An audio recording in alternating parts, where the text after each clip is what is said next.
जय हिंद दोस्तों, global affairs में आप सभी का स्वागत है और मैं हूं सुलेमान। ये जो वीडियो क्लिप आपने अभी देखी ये इंडिकेट करता है कि रशिया किस प्रकार से रिस्पॉन्ड करता है और कैसे रशिया ने रिस्पॉन्ड किया of Ukrainian miss adventure of Ukraine attack into Russian mainland. आप सभी को पता होगा कि 1 जून को मैसिव लेवल पर यूक्रेन से अटैक किया गया था इनटू रशियन मेनलैंड, जहां पर रशिया के बहुत सारे एयरबेसेस पर हमला किया गया और काफ़ी नुकसान पहुंचाया गया। इसके बाद यूक्रेन यही नहीं रुका, यूक्रेन ने हमला किया ऑनटू कर्च ब्रिज। कर्च ब्रिज वो रीजन है जो कि क्रीमिया को जोड़ता है रशिया के मेनलैंड से। क्रीमिया वो रीजन है जो एक समय यूक्रेन का हिस्सा होता था, लेकिन लेटर ऑन 2014 में इसे एनेक्स कर लिया गया बाय रशिया। तो इस हमले के बाद लग रहा था कि रशिया का रिस्पांस बहुत तगड़ा होगा और हुआ भी। तकरीबन 40 से ज़्यादा मिसाइल्स और 400 से ज़्यादा ड्रोन्स से अटैक किया गया। कामेकाजी ड्रोन्स इस्तेमाल किए गए जो कि सुसाइडल ड्रोन्स होते हैं, जाते हैं, फट जाते हैं और नुकसान पहुंचाते हैं। अपार्ट फ्रॉम दैट 40 से ज़्यादा मिसाइल्स का उपयोग किया गया, जिसमें Iskander missiles, cruise missiles, Kalibr missiles, Shahed missiles, इन सब का इस्तेमाल किया गया और नुकसान पहुंचाया गया इनटू यूक्रेन। और यूक्रेन में नुकसान हुआ भी, खासकर वेस्टर्न यूक्रेन में बहुत ज़्यादा तबाही हुई है। वेस्टर्न यूक्रेन के बहुत सारे शहरों में नुकसान हुआ है और रिपोर्ट्स बता रही हैं कि कैजुअल्टी बढ़ सकती हैं। घायलों की संख्या ज़्यादा है, इसलिए कैजुअल्टी बढ़ने की आशंका है। यदि यूक्रेन ये मिसएडवेंचर नहीं करता तो शायद इतना ज़्यादा हमला यूक्रेन को नहीं झेलना पड़ता, लेकिन यूक्रेन ने पहले तो ड्रोन्स के थ्रू अटैक किया ऑनटू रशिया। वो भी उनके एयरबेसेस उड़ाए, उनके Tu-95 बॉम्बर्स उड़ाए, उनके जो एसेट्स थे उनको नुकसान पहुंचाया। उसके बाद फिर एक ब्रिज को नुकसान पहुंचाया। तो फिर बहुत ज़्यादा लगने लगा था कि अब रशिया शांत नहीं बैठेगा और रशिया एक सही समय का इंतजार कर रहा था। और जब यूक्रेन को ऐसा लगा कि शायद अभी रशिया शांत है, उसी वक्त रशिया ने रिस्पॉन्ड किया और मैसिवली नुकसान पहुंचाया है इनटू यूक्रेन। दरअसल इसके मल्टीपल एस्पेक्ट हैं इस अटैक के। इस अटैक से एक तो यूक्रेन को सरप्राइज़ लिया गया है। यूक्रेन सरप्राइज अटैक के बाद एक मैसेज गया है यूरोप को कि आप मिस एडवेंचर को सपोर्ट करना बंद करें। अभी बीच में न्यूज़ आ गई थी कि यूके अपने डिफेंस बजट को बढ़ा रहा है, वार की प्रिपरेशन चल रही है। तो यूरोप को मैसेज है, यूक्रेन को मैसेज है कि आप लोग चेत जाएं, और यूक्रेन को ये मैसेज है कि अब एस्केलेशन न करें और डिस्केलेशन करें। दरअसल अटैक के पहले, जब आज से 2 दिन पहले बात हुई थी यूएस प्रेसिडेंट डोनाल्ड ट्रंप और रशिया के प्रेसिडेंट व्लादिमीर पुतिन के बीच तकरीबन 75 मिनट की बात की गई थी और उन्होंने कहा था कि व्लादिमीर पुतिन बहुत गुस्सा है, ही इज़ क्वाइट फ्यूरियस, और उसका वो जवाब देंगे। और 2 दिन बाद उन्होंने जवाब दिया और उन्होंने इस प्रकार से जवाब दिया कि यूक्रेन को बहुत ज़्यादा नुकसान पहुंचा है। उनकी राजधानी कीव, उसको नुकसान पहुंचा है, उनके पोर्ट सिटी को नुकसान पहुंचा है, दूसरे अदर अर्बन एरियाज़ हैं वो नुकसान में गए हैं। तो यूक्रेन को अब चाहिए कि अब कोई ऐसा रास्ता ढूंढे कि इस वार को एस्केलेट ना होने दे।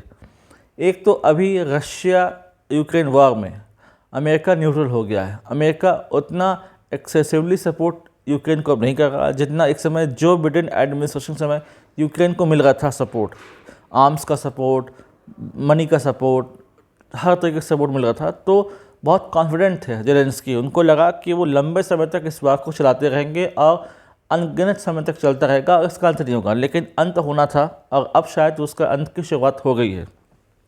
और अब इस समय केवल यूरोप के देश ही हैं जो पीछे खड़े हैं यूक्रेन के। नाटो की समिट होने वाली है, इस अटैक के कुछ समय बाद नाटो की समिट होगी। उसमें चर्चा की जाएगी कि आगे के कोर्स ऑफ एक्शन क्या हो सकता है, आगे क्या फैसला लिया जाए इस अटैक को लेकर, क्या हमारा वार प्लान होना चाहिए, हमारा रिस्पांस क्या होना चाहिए। अब इस समय सबसे बड़ी बात यह है कि सबसे बड़ा फाइनेंसर नाटो का और सबसे बड़ा सपोर्टर नाटो का, जो कि खुद यूएसए है, वो इस वार में इतना रुचि नहीं दे रहा। उसको नहीं लगता कि वार उसके हित में है, इसलिए वो इससे छिटक रहा है। खुद डोनाल्ड ट्रंप कह चुके हैं कि ये लड़ाई 2 बच्चों की लड़ाई है। मानो कि प्ले ग्राउंड में 2 बच्चे खेल रहे हैं और आपस लड़ रहे हैं। तो उनको लगता है कि ये बच्चों की लड़ाई है और हमें यानी कि यूएस को इसमें इन्वॉल्व नहीं होना चाहिए। हालांकि न सही, लेकिन ट्रम्प को बैकडोर चैनल से कोशिश करनी चाहिए कि दोनों नेताओं के बीच कोई मध्यस्थता हो, कोई बातचीत हो, ताकि ये एस्केलेशन रुके। आश्चर्य की बात यह है कि एक तरफ तो यूक्रेन रशिया के युद्ध चल रहा है, एक तरफ मैसिव लेवल पर यूक्रेन पर हमला किया रशिया ने इन रिटेलिएशन ऑफ यूक्रेनियन अटैक, और उसी बीच इस्तांबुल में दोनों पीस मीटिंग कर रहे हैं, आपस बातचीत भी कर रहे हैं। यानी कि एक तरफ युद्ध चल रहा है, एक तरफ मध्यस्थता की बात चल रही है। तो या तो युद्ध कर लीजिए या फिर बातचीत कर लीजिए ताकि युद्ध समाप्त हो जाए, ये कर नहीं पा रहे हैं। इस अटैक के बाद से ज़ेलेंस्की का बयान ये आया है कि उन्होंने कंडेम किया है इस अटैक को। उनका कहना है कि हमने केवल मिलिट्री एसेट को नुकसान पहुंचाया है इनटू रशिया, लेकिन जो रशिया है वो सिविलियन टारगेट्स कर रहा है, सिविलियन एसेट्स को टारगेट कर रहा है, सिविलियन पॉपुलेशन को टारगेट कर रहा है, उनको नुकसान पहुंचा रहा है। आप सभी को याद होगा कि किस प्रकार से यूक्रेनियन ड्रोन्स रशिया में घुसे, ट्रक्स के थ्रू इनको अलग अलग लोकेशंस में ले जाया गया और इनको क्लोज टू एयर बेसेस खड़ा कर दिया गया, और फिर एक वेल कोऑर्डिनेटेड मैनर में ये ड्रोन्स उड़े और फिर उन्होंने नुकसान पहुंचाया on to Russian air bases, जिससे रशिया काफ़ी शॉक हो गया। रशिया को उम्मीद नहीं थी कि इतना बड़ा मैसिव लेवल का अटैक यूक्रेन कर सकता है, लेकिन नाटो का सपोर्ट और जो सपोर्ट मिल रहा था, फाइनेंशियल सपोर्ट, उस आधार पर ये अटैक किया गया था। लेकिन अब ये वार एस्केलेट होगा और काफ़ी हद तक यूक्रेन को नुकसान झेलना पड़ सकता है, क्योंकि ये अब लगता है कि सीरीज ऑफ अटैक्स हैं। आज एक हमला हुआ, कल को एक और मैसिव अटैक हो सकता है यूक्रेन झेले। अब डायलॉग्स ही हैं यदि यहाँ पर शांति कराना है तो, अदरवाइज फिर ये जो चलता रहेगा और फिर अंत में यूक्रेन को नुकसान होगा। यूक्रेन की तुलना में रशिया बहुत बड़ा है, उसका डिफेंस बजट, उसकी इकोनॉमी, उसका जो पावर स्ट्रक्चर, उसकी आर्मी, ये सब यूक्रेन से बहुत बड़े हैं और इनमें इतनी कैपेबिलिटी है कि ये सब्सटेंशियल नुकसान पहुंचाएंगे यूक्रेन को लगातार। यदि यूक्रेन अभी भी नहीं संभलता, यदि यूक्रेन अभी भी पीस के रास्ते पर नहीं चलता और वार कंक्लूड नहीं करता और कुछ टर्म्स, कुछ कॉम्प्रोमाइज़ नहीं कर लेता। पीट हेग्सेट जो कि यूएस के डिफेंस सेक्रेटरी हैं, उन्होंने नाटो की मीटिंग को स्किप किया है। ये बहुत बड़ी न्यूज़ है, क्योंकि अगर यूएस नहीं होगा तो फिर नाटो की मीटिंग होना एक बेमानी है। दरअसल नाटो का जो विजन है वो यूएस ही लेकर आया था अगेंस्ट यूएसएसआर।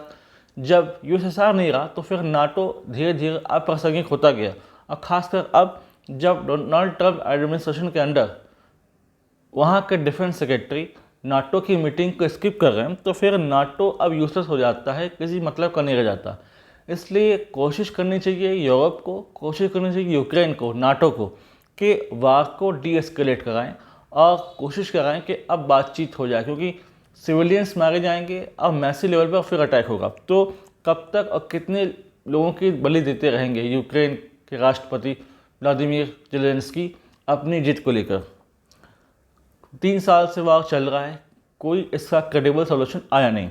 यूक्रेन का एक काफ़ी साइजेबल पोर्शन रशिया कब्जा चुका है, काफ़ी नुकसान यूक्रेन झेल चुका है, यूक्रेन की इकोनॉमी तबाह हो गई इस लड़ाई में। लेकिन अभी भी ज़ेलेंस्की की वार मॉन्गरिंग, अभी भी वार के लिए जो क्वेस्ट है वो ख़त्म होने का नाम नहीं ले रही। तो for the sake of humanity, for the sake of his people, for the sake of his countryman, he should now try to compromise with Putin and should offer a olive branch। यदि ऐसा होता है तभी शांति होगी, तभी Ukraine Russia वार रुकेगा, otherwise ये वार नहीं रुकने का। ये वार फिर लंबा होता जाएगा, फिर बहुत मैसिव नुकसान होने वाला है यूक्रेन को, क्योंकि यूक्रेन के पास जो सपोर्ट है वो सिर्फ नाटो का है, और नाटो भी एक सीमित समय तक अटैक करेगा। अभी मांग की है ज़ेलेंस्की ने, कुछ हथियारों की मांग की है, क्या हमें और हथियार दीजिए, हमें और फाइनेंस दीजिए, हमें और ज़्यादा से ज़्यादा आप रिस्ट्रिक्शंस आप जो हम पर लगा चुके हैं अटैक के वो हटाइए, ताकि हम डीपर अटैक कर सकें इनटू रशिया। लेकिन अब यूक्रेन को, नाटो को समझना चाहिए, ये उसे समझ चुका है कि इस वार को लंबा खींचने का मतलब नहीं है। अब कोई बीच का रास्ता निकालें और शांति लाएं, क्योंकि इससे यूरोपियन इकोनॉमी ध्वस्त होगी, यूक्रेन की इकोनॉमी ध्वस्त होगी, और ओवरऑल जितने इसमें स्टेक होल्डर्स हैं उनको नुकसान होगा, मिलिटरी नुकसान होगा, इकोनॉमिकली नुकसान होगा। तो यहाँ पर ज़ेलेंस्की को एक स्टेटमेंट की तरह सोचना होगा कि कैसे मैं अपने देश को बचाऊँ फर्दर वार से और अपने सिविलियंस की रक्षा करूँ, तभी यहाँ पर पीस आ सकती है, अदरवाइज फिर युद्ध चलता रहता ही है। Let's see what ever next. इस संबंध में अगर कोई सिग्निफिकेंट इन्फॉर्मेशन आती है तो I will surely make a video in this regard. Till then do like, share, subscribe the video and widely spread this video for the knowledge of people. और यदि आप हमसे जुड़ना चाहते हैं तो आप इंस्टाग्राम, टेलीग्राम के माध्यम से हमसे जुड़ सकते हैं। इसका लिंक डिस्क्रिप्शन में है, आप जाइए और इसे ज्वाइन कीजिए। प्रोपेगेट कीजिए इन्फॉर्मेशन कि कैसे यूक्रेन और रशिया शांति पा सकते हैं और कैसे वो शांति से दूर हैं। Thanks for watching. जय हिंद, जय भारत।